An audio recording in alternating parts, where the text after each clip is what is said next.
about climate change. Of climate change. Impact of climate change is Climate change. Climate change. Climate change. climate change. In climate change. Climate change.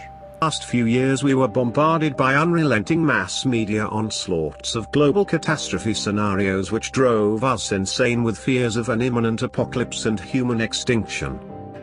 However, genuine apocalypse threats demand unrelenting media reporting, as happened on 27 January 2019, when the doomsday clock in its end of the world countdown stopped at 2 minutes to Armageddon. In quick response, mass media alarm bells rang, compelling tunes inducing a fear-driven global unity for urgent actions to save us from potential apocalypse and extinction.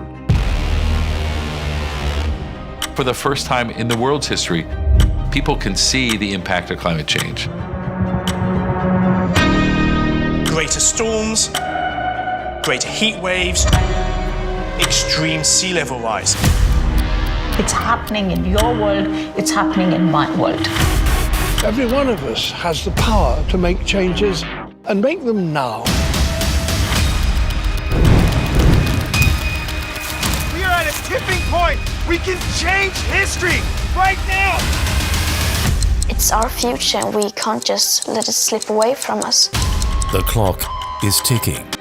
The full impact of these alarm tunes was clearly evident throughout 2019, when unprecedented global demonstrations took place, and huge masses of frightened and frustrated people, young and old including school children, marched in unison to save their lives and future.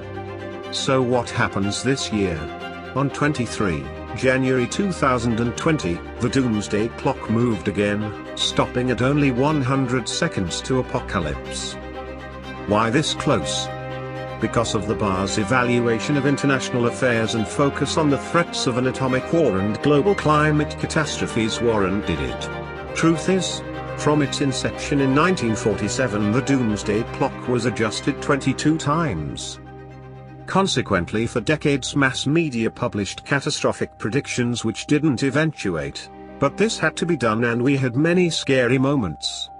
However, while this exposure to repeated doomsday predictions steadily raised our fears and insecurity, as false alarms they steadily lowered our sensitivity and proactive response towards coming threats.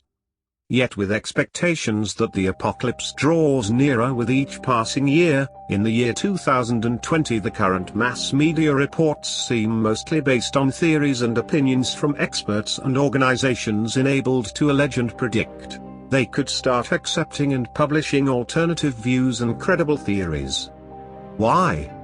Because their inclusion would stimulate a wider public debate, foster increase of expert dialogues, and such volume of diverse quality input could provide additional glimpses for credible explanations and truer predictions on climate change, global warming, and the coming apocalypse.